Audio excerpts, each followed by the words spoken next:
Hey Sumit, how are you doing? Doing great, Abhishek. Keeping busy, and thank you for inviting me. Oh, it's great to have you, Sumit, and it's really a pleasure to have you.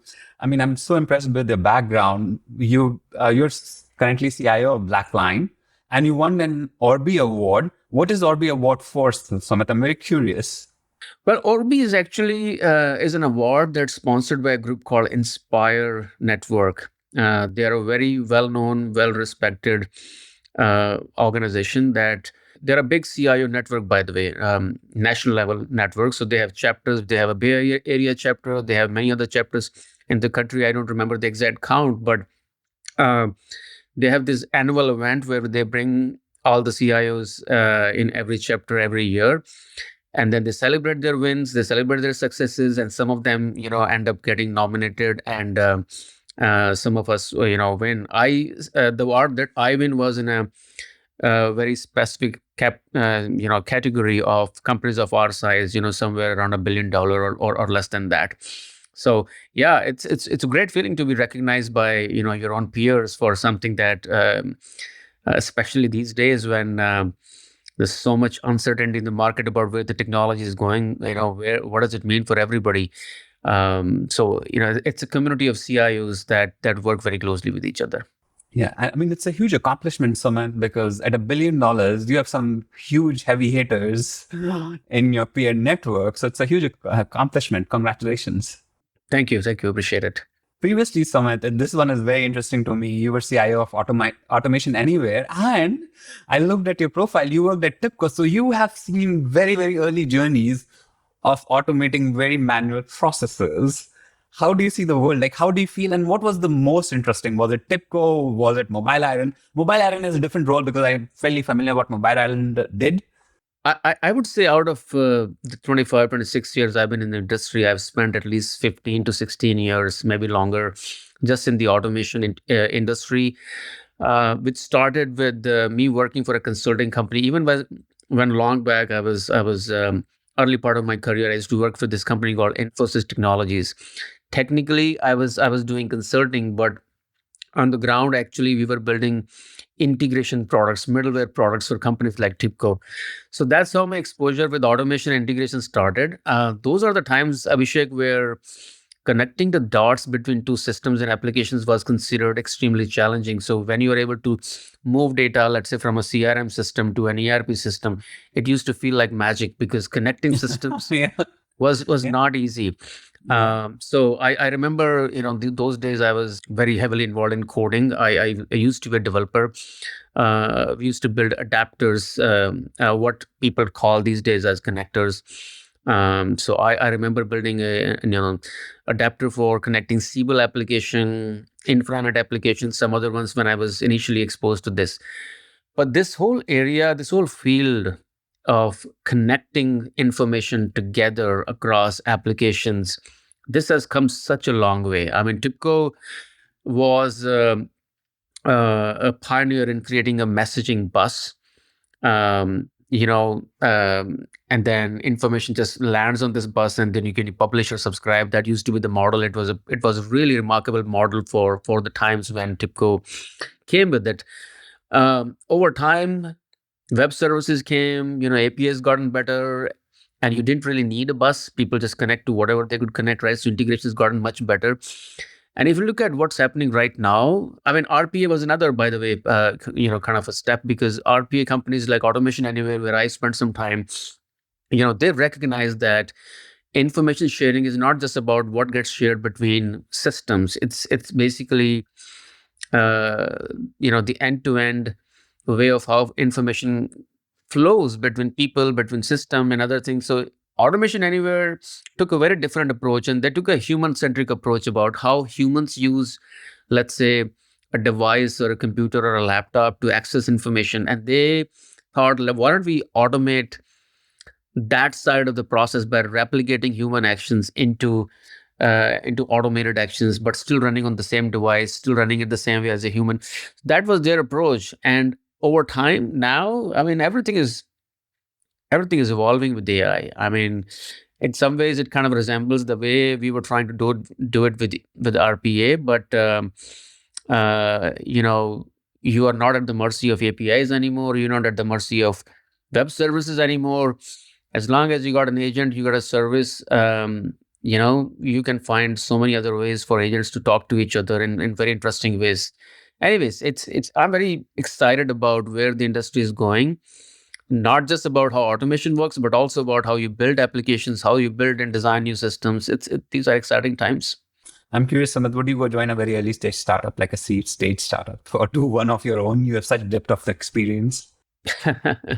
Well, I don't know about that, but I do work with lots of startups very very closely. Just 2 days back, I was at an event where me and a couple of other CIOs from Zora and Asana, both are good friends of mine. We were invited for a panel discussion by one of these VC, organization, and they brought in 50 or 60 of their founders, and they said, let's talk about how to sell to CIOs. And that's a very interesting conversation to have.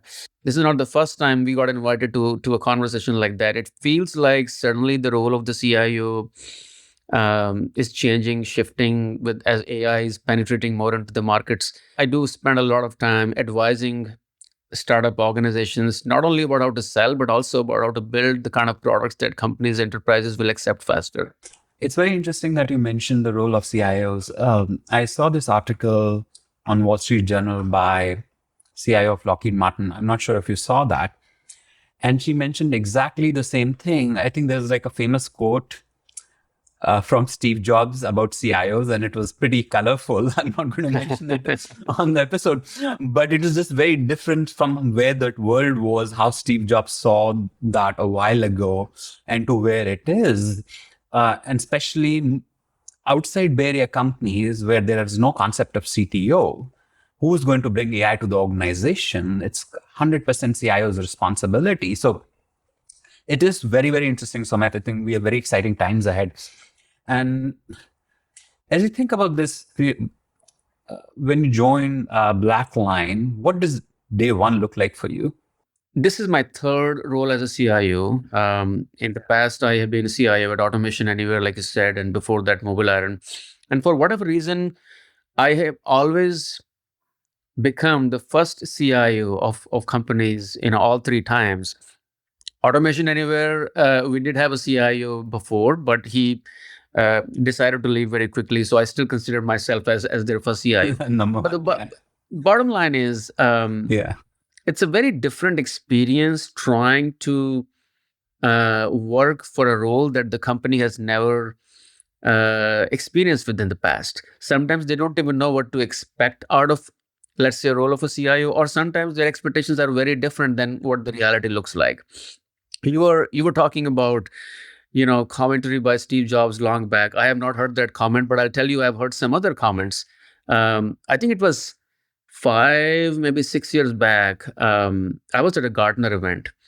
This is the time where SaaS model of selling or subscribing to softwares have become getting so much traction that one of the sessions at Gartner, they sometimes, just for the sake of thought provoking discussions, they will make wild predictions. They don't formally, approve of these predictions, but nevertheless, they have sessions like these. So one of the sessions, one of their analysts made this prediction that the role of a CIO is going to become obsolete in 5 years. So you better find, and people who are joining, let's say, this stream of career path, they should start looking elsewhere. Now, remember, I was only first time CIO when I heard that commentary, and I was extremely Yeah. I was extremely confused and very Yeah. disappointed when I heard that, because this Yeah. was supposed to be my career path. And it's been 6 or 7 years, and I can tell you, I have never been more excited about the role of a CIO in an organization. And whatever is happening in the industry with AI is only magnifying and amplifying the role of the CIO. And I'll tell you why. Um, Even when I joined at BlackLine, you asked me what was my day one look like. This is a company who has done a really good job of creating some exciting technology for finance organizations. We take, a lot of pride in that. Yet, when it comes to applying technology for internal operations, I think sometimes that does not get as much attention, or sometimes it's not quite clear how much impact there is on the business by, let's say, streamlining or investing in your own internal operations. So BlackLine had an IT organization, but they did not have a CIO. I think over time they realized that the department level of management of technology investments is actually not able to scale beyond a certain point. And what I mean by that is, if I have 5 or 6 departments managing their own technology strategy for their local departmental needs, there's nothing wrong with that. But who is going to look at the processes and the use of technology end to end? Who's actually creating a coherent enterprise strategy that makes sure that one department's technology investment is not conflicting with the others, and actually things work end to end, all together. And that's what is called enterprise IT strategy. And if you don't have a well defined role for that, it can become a problem. So BlackLine realized that problem when they reached out to me. We had a conversation about, this was my first question: why are you hiring a CIO after 2020? You're a public company, you're Yeah, 700 exactly. million, right? So they made it very clear to me that we are very, very clear about the needs of the role now, and we have huge expectations. And I was very impressed to see how clear they were about their needs and their expectations from this role. And that's how it kind of worked out. And last 2 years since I've been with the company, I think it's been a remarkable journey. We all have achieved a lot, and with AI, it feels like we got to start. Not just we, I think everybody in every organization is still looking at their technology, architecture, and everything from scratch. These are exciting times because of what's happening on the technology side. Yeah, absolutely. Sumit, I'm curious, are there places where you have actively deployed AI today? Because you have financial customers, and the level of accuracy that is required, it's like 5%, I think, is too much, right? It's like 0.01% may or may not be acceptable Yeah. in those with those set of customers. And I come from cybersecurity world, like, you can't go with 80% model accuracy, like world will come down. So I'm just curious, are there places where you have deployed? How do you think about it? When you're thinking about vendors, are you thinking about fine-tuning your own models? How do you think, like, I mean, you have a very exciting, at the same time very challenging thing ahead of you, right? This is what puts us, working for a company that provides solutions to one of the most conservative side of, groups like finance departments. It's challenging, it's interesting, and it's also very exciting, because if you are able to solve that problem for them, then I'm sure you can solve this for everybody else. Just by the nature of how finance teams work, there is very little scope left for leaving anything on chance. Um, Meaning 99.9% is not good enough when it comes to certain financial operations metrics. You can't close your books like that. Like you got to be like close to 100% if you really want to work like a reliable public company. That's why in the world of finance, there are double checks, triple checks. They check everything, and that's why sometimes some of the processes have a human element involved in that. So coming to the question you're asking about the use of AI for this specific group, our customers are on a journey where they're excited about the potential they see in AI, but they're also very concerned, scared about everything else from a risk point of view they hear about, right? So when we started on this journey building technology for our customers, we were very clear that we want to put ourselves in a position where the trust that they have in our existing technology stays the same way even after we bring in AI. What does that mean? What that means is that you can use AI for most critical, complex business problems in the world of finance, and you should still be able to get successful audits done. You should still be able to stick to the accuracy that you need. You should still be able to maintain the level of trust that they want to see basically in your operations. So that was the challenge. Now, how do you meet with this challenge when the technology in itself has some limitations? AI is improving every day, But even as of today, I can tell you, I mean, we are all listening to all the news, whatever is happening between Anthropic and the government right now, where Anthropic is taking a position that we don't want you to use our technology to make autonomous decisions, because they know the technology is not quite there to make autonomous decisions. It can get you there, but they still want human oversight. Well, we are the same way. When we are designing our technology, we are saying that we're going to embed in every part of our technology process workflows in a way that it's going to do all the grunt work, it's going to do all the analysis for you, but we still want a human reviewing the outcome of that. So when we design our technology, we are making it extremely easy for humans to do that part, right? Second aspect of this is, even if AI did all the analysis for you, even if AI did all the grunt work for you, um, and even after you put a human in the loop, the question is, how are you helping the human to make the decisions about proceeding or not proceeding with a certain recommendation? That's where explainability comes in the picture.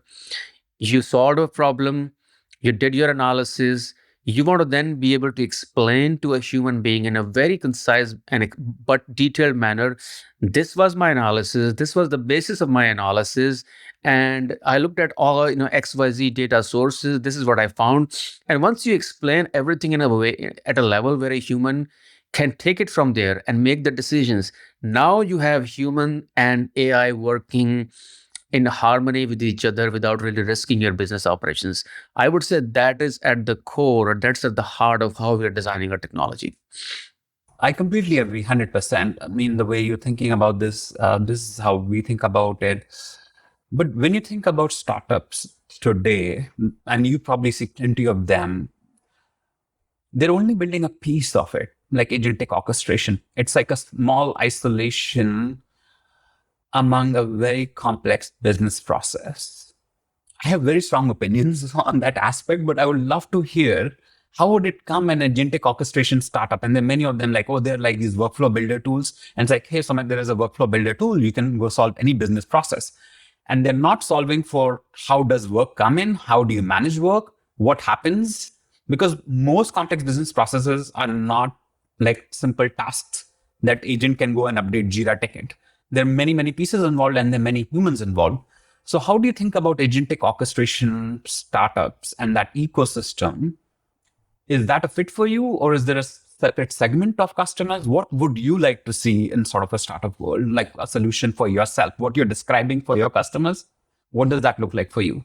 Well, this is how sometimes the evolution starts. I remember when SaaS was new, we were all moving from on-prem to cloud solutions to SaaS solutions. I remember coming across so many point solutions who were solving a very small side of the problem.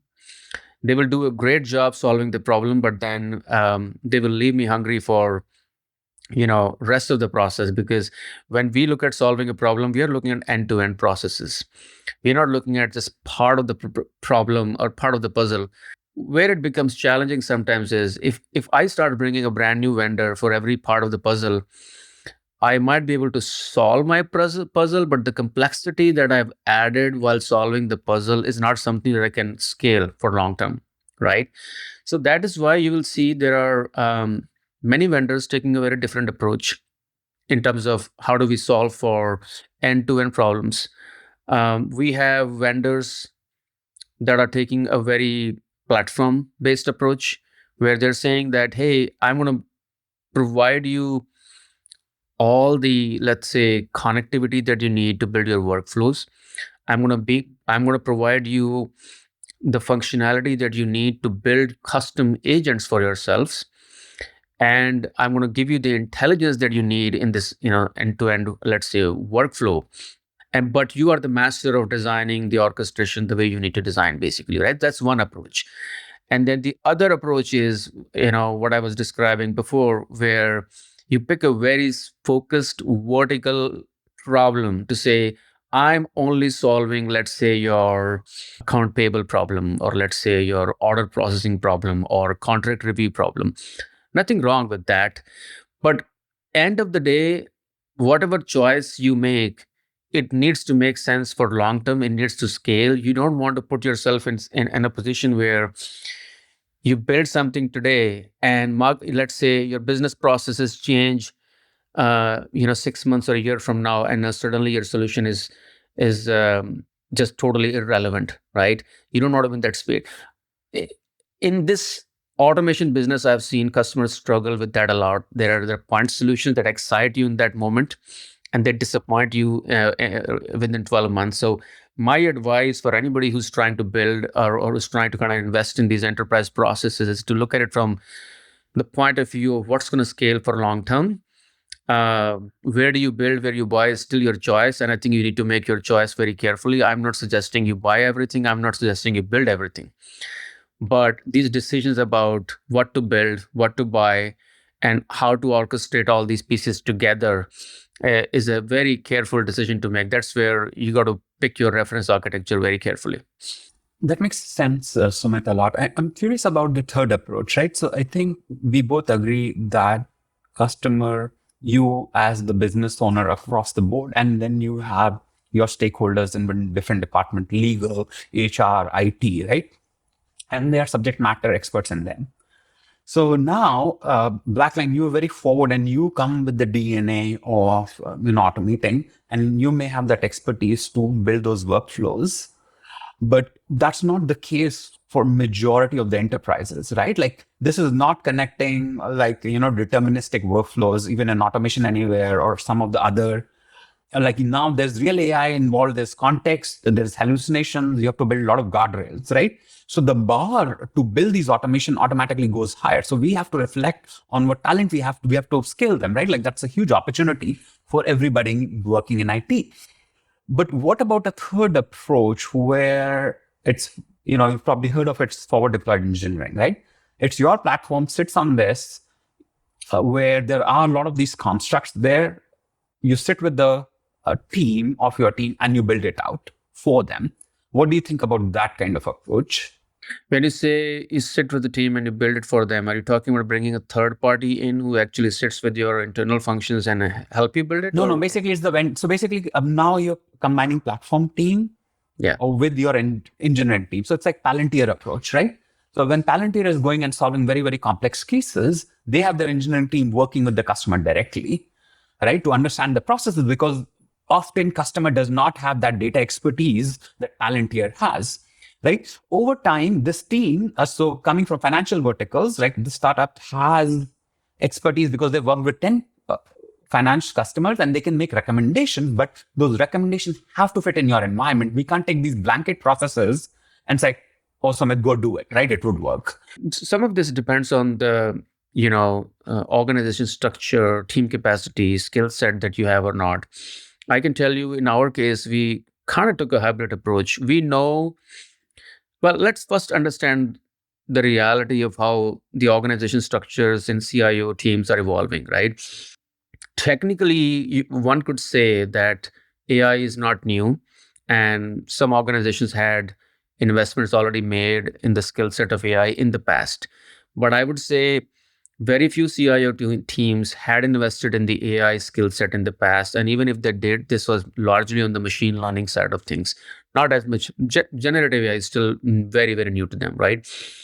So I can see that organizations are now evolving. I have a small AI team, but if you look at the structure and size of that team, this team is nowhere close to the size of my business applications teams or my data teams or other teams that have been there for years, basically, right? So, one constraint to understand is that even when you build your own team, it's probably going to be a small team initially. It's going to evolve over time, right? So, I have a choice to either wait for my teams to evolve, or I have a choice to uh, create a structure that allows me to bring partners from outside and then invest in the platform that both my team and the partner can use to build something on top of it, right? And that is the hybrid approach we are using right now, because I don't think anybody has any other option right now. So I have a team, and I have an extended team in the form of a partner that we brought in, and we have a platform that both of us are using, right? The difference in the skill set that also is important to understand is that there's a lot of domain knowledge that sits within my team and my business teams, Exactly. right? Exactly. There is a technical kind of skill set or expertise that I am very, very dependent on external sources of partners also. More so because technology is moving so fast and it's extremely hard to keep up with whatever is changing, right? I rather work with an expert whose day job is basically to keep up with all of that, so I don't have to worry about it. So my team is I think that is the need of the hour. I'm not saying that is the only way to do this, but that's the approach we have taken over time. 5 years from now, 3 years from now, I don't know what time period. I'm hoping my team gets to a place where the capacity or the skill set availability is not as big of an issue, and we can maintain the business velocity with the capacity skill set that we have. But in these circumstances that we have today, we got to look at whatever help we can get from wherever. This completely makes sense, and this is what I've heard with other CIOs, right? It's like, what is the level of expertise? Even like I've been working on AI very, very long time, and things are changing so fast. Even like who is working 24/7 on this? So it's very interesting for us to keep up. I'm just curious, as you think about team and culture, which is certainly, I mean, you built many, many times. First of all, how do you think about democratizing AI within your organization when a lot of people may be really, really worried, Sumit, about their jobs, even very senior people, not the people worry about the lowest level in the organization. I think people who are most worried are the senior most people because they have the hardest time to adapt to the change versus people who are much earlier in their career. So how do you navigate that within your organization? And what is your guidance for others? Well, why don't we start with what do we mean by democratization of technology and why is that important, right? I'll come to the second part of your question, but I am a big believer that the true transformation comes by democratizing any technology if technology is the lever that you're trying to pull for transformation. We have seen that with in the past, even when RPA came in, citizen development was a big thing that we were all chasing. um, .com. You can go as far back as you want. Well, let's talk about the .com example a little more. Imagine if we technologists were the only one who were using emails or websites or anything that basically connects us through internet. If we were the only consumers of that technology, there will never be a revolution, right? There will not be an Amazon. There will not be an Airbnb. The fact that all these companies became so successful is not because of how the technology worked, it's because how the technology got adopted, right? So with AI, we are trying to take a kind of similar approach here. To me, it's not just a matter of how many complex problems you are solving. It's also a matter of how many small, less complex problems every single employee of your company is solving together. Because when you put it all together and you look at the cumulative effect of that, on one hand, you may have solved a really complex problem, but that only affects 10 people. And then you may have solved hundreds and maybe thousands of small problems that are making the lives of 2000 employees in the company. The impact of that kind of transformation is much higher. That's my opinion. I'm not saying lose sight on the complex problems that you should be solving. Absolutely, it needs to be a hybrid approach. On one hand, you got to put the power of AI in the hands of every single employee, which is what we have done here at BlackLine. And we measure the adoption, the usage, from so many different angles. We are very, very clear that unless and until every single employee starts finding value, we're not going to bring the transformation that we need. But on the other hand, we are also taking a different approach. We're saying, let's solve the problems that were so hard to solve otherwise without AI. Complex problems, right? I want to give you an example. One of the problems, every organization has their own challenges, but one of the challenge that we had was, hey, we are a product company, and the time that it takes for our customers sometimes to deploy and adopt our technology takes longer than how we expect. And it's not just a technology constraint. Sometimes it's the constraint shown by the customer because they take time, let's say, to prepare the data, work on their requirements, or let's say, clean up their data. There's so many steps in any deploying any technology, right? So we asked ourselves, can we automate some or all parts of it using AI? And this starts from when a sales team hands over the project to a professional services part of the organization. A lot of time knowledge gets lost in that handover process. Then it goes to our our services team working on a statement of work, right? Based on all the conversations that have happened. Well, could we automate some of that? Yes, because if you're recording all of your meetings, you have all that knowledge sitting in those recordings. All you have to do is just use AI to synthesize all of that and put that in form of statement of work. Take the same concept and apply that on how you create a design document. Take the same concept and apply that on how you cleanse the data with the help of AI, or let's say how you configure the technology using AI, or some other related workflow, or automation technologies. When you put it all together, we saw that we can literally cut down the time to deploy our technology at customer sites by 75%. That's the potential, right? Imagine the impact on business if we are able to tell our customers it's not going to take you 5 months to deploy our technology. It's going to be a matter of 1 or 2 months, or maybe even less than that, right? Suddenly, we can sell better because we're deploying faster. These are problems that every company needs to look at. What's hurting them, or what's the opportunity for them? What role can AI play in that, right? So, on one hand, focus on everyday tasks. On the other hand, also focus on challenges that are unique to you and how AI can be used to solve those problems. That's wonderful. I mean, Sumit, I was just thinking if you could cut down your implementation and deployment time by 75%, it will make your CFO very happy. You can recognize revenue very fast. As a public company, that's a massive, massive win to actually, like, from cash flow perspective, revenue recognition perspective, right? It's absolutely, you're going to have less customers wanting to leave you. You will have, more happy customers who want to sell or who want to buy more from you, right? So it helps everybody. Yeah. The thing is, like, with long-term deployments, even the buyer leaves the company and then you're up for churn. Within like 8 months, the buyer has changed. So it just completely changes the whole economics of the business from retention standpoint.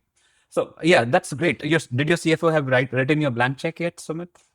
Well, we're still in the process of building and deploying. We have launched three AI agents for which basically automate part of this process already, and we have two more coming very soon. So this is something that excites everybody.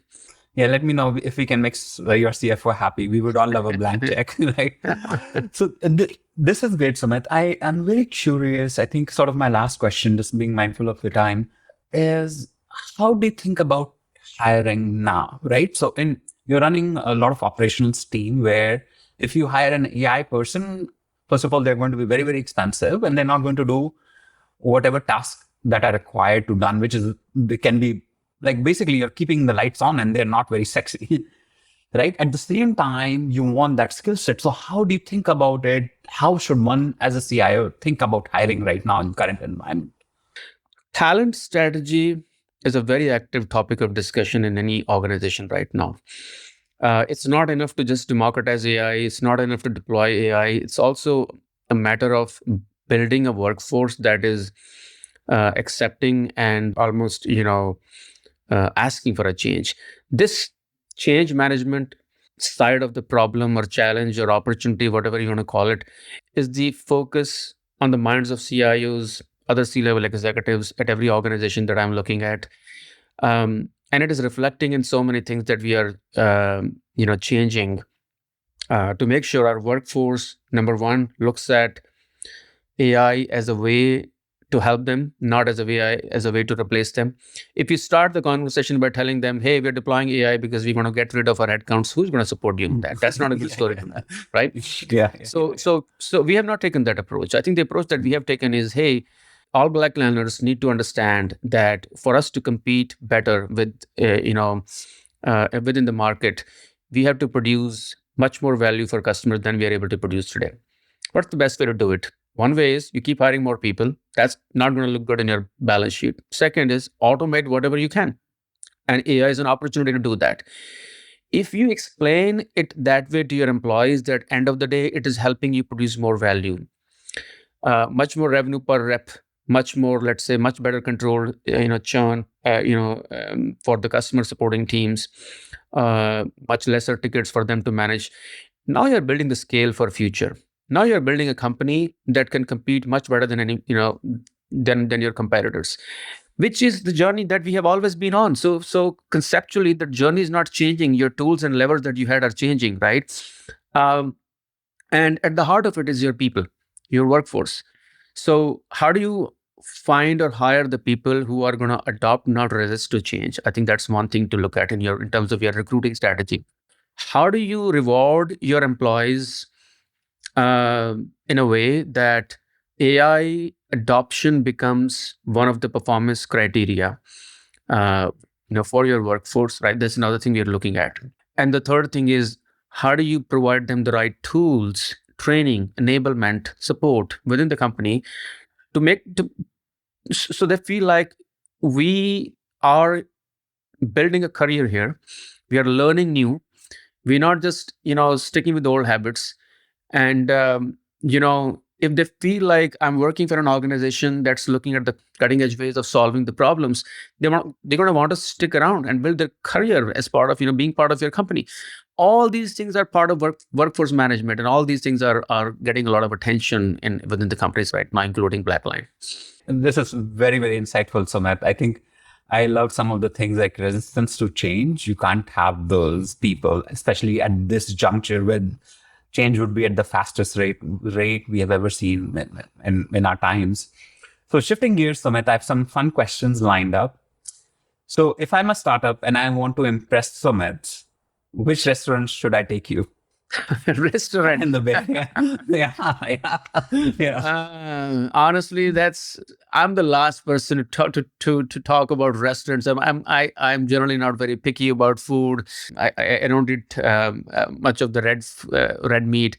The constraints that we live within these days, it's a lot easier for me to give time to a startup founder to meet me at my office. I will be willing to actually feed them because time I is see, much I more see. important. Time is much Yeah, more important than yeah. anything else right now, right? So no, it's not about where you take me. It's more about how much value am I getting from the time that I'm spending with you. Got it, Sumit. It's. I think I would just like say, food is like a great way to build bonds together. Like I'm like a huge belief, and I was reading this analysis on team building that when you do team building exercises, the most effective one is having food together. Nothing builds bonds. So very interesting. Keeping on that note, Sumit, just on the fun notes, any recent movies that you have seen? You know, you're asking a lot of good fun questions from a not so fun person. First of all, I don't watch a whole lot of movies. I do watch a lot of shows. And one of the shows, I have weird taste, so I don't know if you're going to connect with them or not. One of the show that I'm watching right now is trying to recollect the name. It's on Apple TV. Starts with an F. Don't remember the word, but this show is all about some alien technology that has invaded the planet and suddenly has connected everybody's minds together, except only 10 or 15 people across the platform who are outliers and they don't know how to deal with that. Where the rest of the population is like has turned into like one identity, like one person, right? Minus these 10 people. So this story is about one of those people among those 10, how she's grappling with the situation where 4 or 5 billion people speaking as one person because everything is connected and there are goods and there are bads because of that. For whatever reason, I have this weird taste of, watching shows about alien technology and stuff like that. That's what I watch. I don't watch regular movies as much. Well, by the way, Sumit, first, let me tell you, actually, it's not weird at all. I just had a very interesting lunch over the weekend hosted by my friend. And then I met this founder, and they were telling me all the community that is out there for alien technologies. And this person happened to go to a congressional hearing about sort of releasing these files around aliens. And it was just so interesting. I mean, the things she was telling, that there are people who have this sort of things where they con this concept download and have to research it. That basically you do certain ways where you can download some of the alien technologies into yourself, like some of the greatest ideas that has come to humanity is thought of through this technique. Yeah. Yeah. I might be able to watch it. See, now I have kind of a thing for these dystopian stories that I watch sometimes. I mean, it's not dystopian at all. And then there was the most interesting part. She said that was Michael Jackson always had like this. If he had a song idea, he was so worried that he had to execute on that time, because if he didn't, Prince would come with the same idea. So it's like someone was sending these ideas to them. So it's very interesting, Sumit. Wow. Yeah. Wow. I had no idea. But well, Yeah, yeah. yeah, very Yeah. interesting. Maybe I'll connect you to. I mean, she's not in this sort of field, but I think you can talk about UFOs all the time. It was just fascinating, Sumit. Yeah. Yes. Yeah. Yes. UFOs are my pastime, hobby to watch all those videos about I have whatever is happening. I'm a perfect person to connect you Yeah. to. Okay. Uh, Sumit, this has been phenomenal. I just really enjoyed the conversation. I think there's so many things that we can continue talking, and hopefully we'll have you soon at another time. But really appreciate your time, and thanks again. This has been just fantastic. yeah, I had a great time too, Abhishek, and thank you for inviting me. Likewise. Thank you. Awesome.